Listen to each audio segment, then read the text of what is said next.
Hey guys, Phoenix Spring Tarot again. So I haven't done one of these videos in such a long time, which is a tarot card unboxing video. So I recently got the Mystic Dreamer Tarot, and I thought, why don't I do a video on the unboxing? And we'll just unbox it. We'll see what my first experience is unboxing this deck, and just look through the cards, see what the cards are like, see what the booklet that comes along with it is like as well. So let's get into it. So, Surreal Shadows, Mystical Dreams. What struck me about this deck is I was looking to get another deck, and I was just looking at a few sample images that I saw on this, and I agree. I think the artwork from what I saw on the sample cards was really breathtaking. So it's done by a digital artist, Heidi Darras.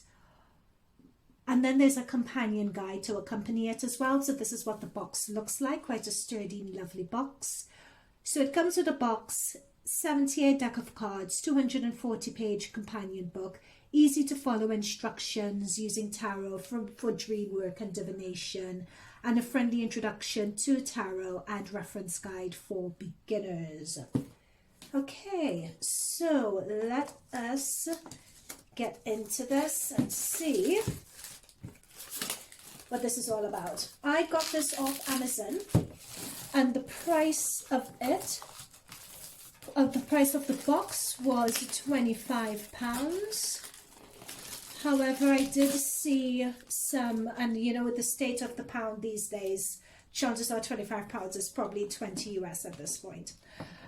However, I did see some second-hand or used ones for £13, so half the price. Okay, so let's open this. Oh, I love the sleeve on this. Oh, beautiful. Okay. So this is the 240-page companion booklet that it comes with. We'll go through the booklet in a moment. So no colored images, unfortunately. But it's nice. There's a... We go through this. Let me put this to one side. We'll go through that in a moment. And these are the cards. So let's put the box to one side. So in terms of the size of the cards, so the traditional Rider-Waite, yeah, so it's about the same size. They appear to me to be a bit smaller, just a slight bit on the small side though, compared to my other tarot cards. As you can see, slightly on the small side, but that's the back of the card. That's what the back of the card looks like. Usually when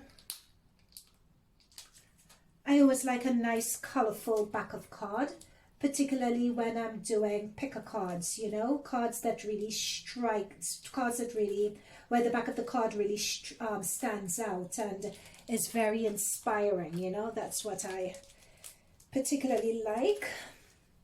I think the back of this is okay. Let's feel the quality of the cards and how easy it would be to shuffle. Okay, the quality is compared to these other cards that I have, like the traditional Rider-Waite and so on, the quality is okay. It feels slightly flimsy, if I'm honest. I'm gonna have to be really careful if I'm shuffling these. They don't feel like the best quality. But let's go through these cards and let's have a look at the imagery, which is what I'd really want to see. So the first card we have, this one is the Fool. Really, I have to say the imagery is beautiful though, with the Fool. So that's the Fool card. Next is the Magician.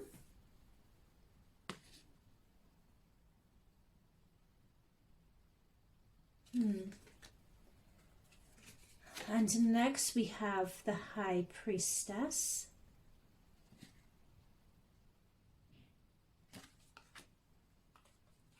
The Empress.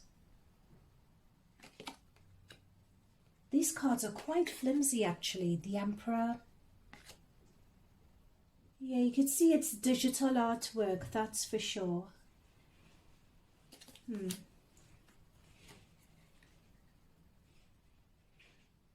The Hierophant.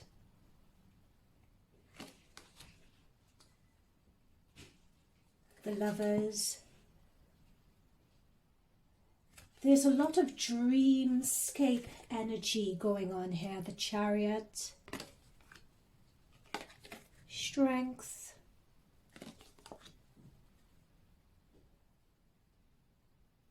I like the Hermit a lot. That's the energy of the Hermit. Wheel of Fortune. A lot of dreamscape and interdimensional energy going on here. I wouldn't go through every single card, but this is just to give you an idea. That's Death. Temperance. So the imagery doesn't stray very far from the traditional Rider-Waite. I love this Tower imagery here. You know, it's just that sense of what you knew or what you were familiar with.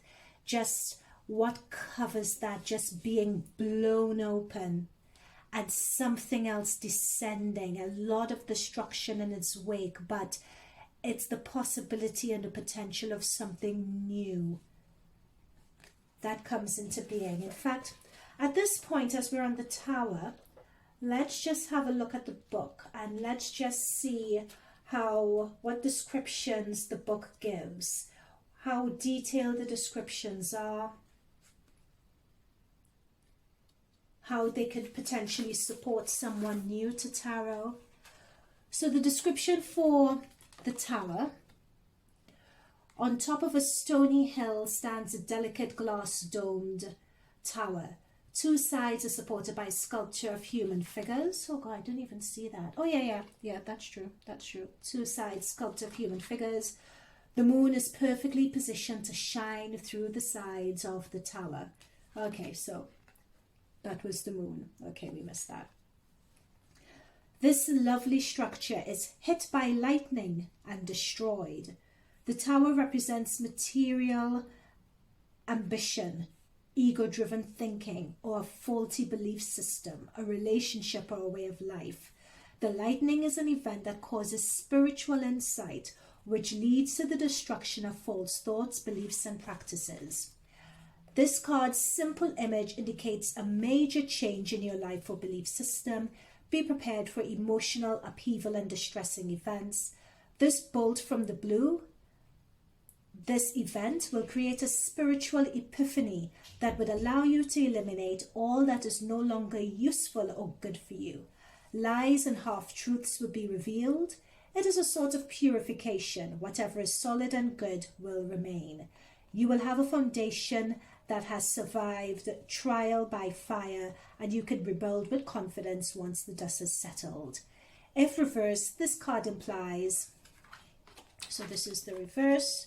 So if reverse, this card implies that the shake-up caused by the tower is not external, but rather internal and less obvious. Instead of a storm, something happens inside you that creates an epiphany. And then, so I'm really happy with that description. I like this. I like that it's concise, it's to the point. It focuses the description of it starts with a description of the card, which I think is really nice. And in the description of the card, it brings your attention to key anchors in the image. So it can anchor you when you're looking at the card, but it doesn't explain every single little thing, meaning that it gives your intuition and your imagination space to roll, which I really like. I like the fact that as well it gives a really sound to the point meaning behind the imagery. It gives a concise, to the point meaning behind how to interpret reversals. And the next bit is use your intuition. What do the figures on the sides represent? This is what I was saying. Remember, I was saying that it doesn't go into a lot of detail and leaves your imagination and your intuition to roam free. And here they go. They give you a little sort of a statement here to test or to expand your intuition. What do the figures on the sides represent? This tower has a glass dome. Is that significant? What will remain of this tower? And I really like that, you know, it's just encouraging you and to use your intuition, use your imagination. It's allowing your mind to roam, and it's not saying that there's any right or wrong, but what it's saying is that it's giving you a foundation on which to build. So I very much appreciate that. I quite like that a lot, actually. So the journal was written by Barbara Moore. Yeah, the text is by Barbara Moore, and the imagery is by Heidi, I believe it's Doris or Daris, I believe. I quite like this. Oh, the star is beautiful. We should have probably read the description for the star. Okay, I'm going to go through this at pace because I don't want this to be a long video. I really like the sun. Judgment. The world. Okay, so now we're going into the minor arcana. Ace of Wands. Two of Wands. Three of Wands. It still keeps the traditional Rider-Waite imagery, which I like. Four of Wands, but with enough variation. Five of Wands. Six of Wands. Seven of Wands. Eight of Wands. So the Wands seem to be consistent. Well, there's no story really being told as you go from one arcana to the next, is what I would say. But I feel that each one of these cards in their own right, even though there isn't a story as you move through them, I would say each card in their own right does confidently tell its own story. You know, which is in a way good. But it still closely follows the Rider-Waite. I think that in terms of the digital imagery, I think the digital imagery is good, but it would have been nice to just see a bit more deviation, a bit more liberty to be more creative with the artwork, is what I would say. But we're only a third of the way through the cards so far, so let me not speak too soon, and let's see what the rest of the cards have to say. And having said that, look at this beautiful Ace of Cups. That's beautiful. Two of Cups. And I really like this Three of Cups as well. Yeah, but I think the cups are picking up though. The cup suite is definitely picking up. Again, there isn't a story from cup to cup, but there appears to be, each card appears to be telling its own complete story. And in a way that is good, I would say, to an extent. Very Celtic influence. We've seen some Celtic influences coming through. The Nine of Cups is quite an interesting, and 10. Okay, so the cups are really beautiful, I have to say. Let's look at what the swords have to offer. So we start with the Ace of Swords, really powerful. Two of Swords. Yeah, this three is what I've seen before. In fact, it's the imagery for the three that really drew me into getting this. And the four, I love this imagery for the four. In fact, I think this imagery for the Four of Swords is an improvement on the Rider-Waite. So is the Five of Swords, the traditional Rider-Waite cards. So is the Five of Swords as well. Yep, I really like how the swords, the imagery for the swords, it's really quite powerful. This is the Seven of Swords. Yep, the imagery is becoming really strong now. 8 of Swords, 9, 10 of Swords. Okay, we haven't seen any court cards yet. Ace of Pentacles, we're coming into the Pentacles now. 2 of Pentacles is really quite beautiful. 3, 4, 5 of Pentacles. Yeah, the 6 of Pentacles is quite strong.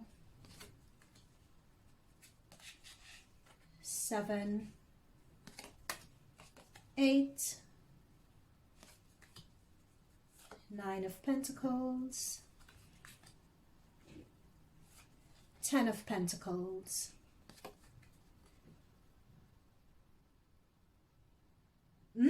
I like the 10 of Pentacles. With each of these, there's just a slight hint of a deviation from the traditional Rider-Waite, but it toes the line, it toes the fence between going off on its own direction and keeping true to the traditional Rider-Waite. Okay, so we're coming into the court cards now. So that's the Page of Wands, Page of Cups, Page of Swords, Page of Pentacles. The pages aren't really anything to scream home about. The Knights, Knight of Wands, Knight of Cups, Knight of Swords. Oh gosh, this poor horse. Knight of Pentacles. These knights look like little children, actually. Queens. Yep, Queen of Wands. Still that sunflower and gold. Keeping with the traditional Rider-Waite. Queen of Cups, Queen of Swords, Queen of Pentacles, King of Wands, King of Cups. Yeah, the kings are nothing to, the court cards are nothing to scream home about, I would say. Let's see how these shuffle. They shuffle quite well, actually. They shuffle quite nicely. They shuffle quite nicely.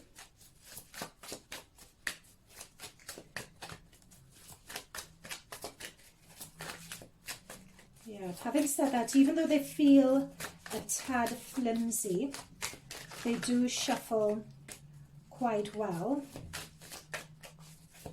I'm just wondering how sturdy these would be.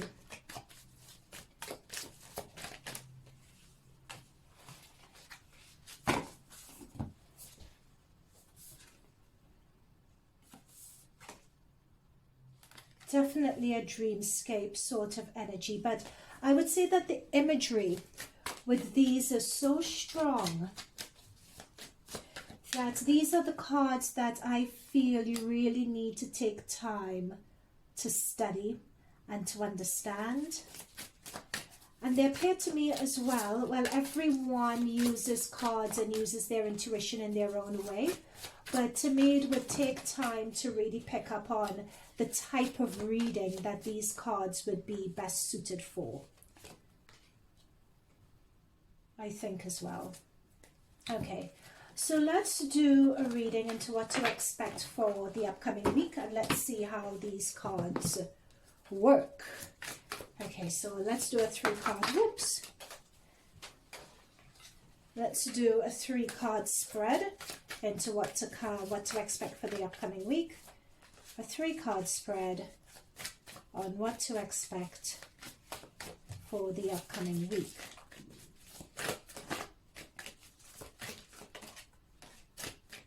And I just need one more. Take this one. It's interesting, below the deck I have the 7 of Swords, and that was the card that jumped out. So Hangman, Three of Swords,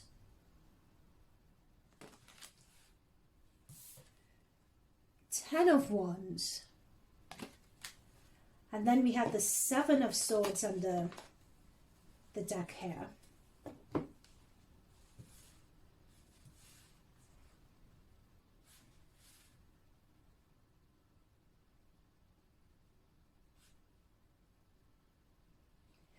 Dare I say, what this is saying to me is that there's a situation for the upcoming week, the way I'd read this, is as if something, a betrayal happens, or something happens that makes you see a situation from a different perspective, that lets you know that what you've been struggling with for so long,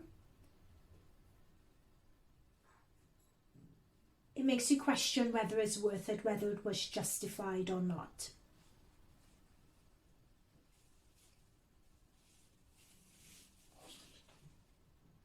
Could be that someone was fooling themselves in all of this.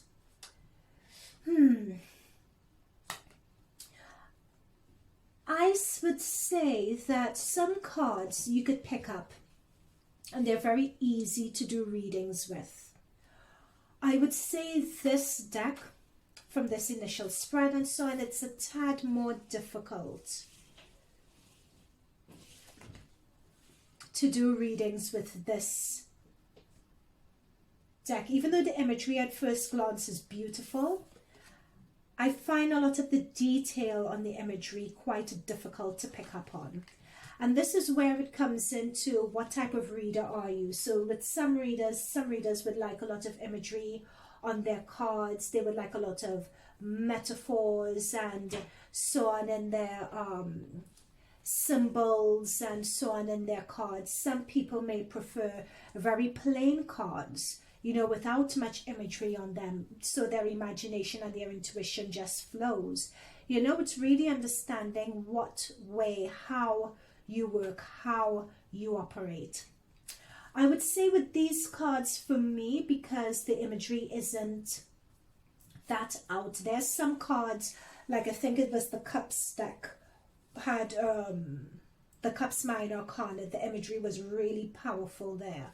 But I would have to say overall, there is nothing that really draws me or is drawing at my intuition in any particular way with these so far. I think usually I could, some cards I usually, you know, use them and we can hit the ground running. With other cards, I need to spend a bit more time with them. And I think these are the cards that I need to spend a bit more time with. The initial energy I'm picking up with these cards is that they cut to the chase. This is a no BS deck, you know, and the truth from this deck would be quite cutting, is another message that I'm picking up with this deck as well. You know, but yeah, it's the imagery is good, but for me, just as a personal user of this, I'm just like, I would need to spend a bit more time with this deck to get used to it, for it to speak to me, I have to say. Yeah. However, I do like the journal. I like the journal a lot. I think the journal is one of the top features of this. Okay, so that is it from me. So that is my reading on, well, my deck review on the Dreamer's Journal. We've gone through all the cards. We've looked at the artwork. So yeah, I hope you guys enjoyed this. Let me know down below what you all thought of this deck, or if you know of any decks that are similar to this one, or possibly your experience with this deck may have been different to mine and you could share some insight with the rest of us. Please do, and I'll see you guys in future readings. Bye for now.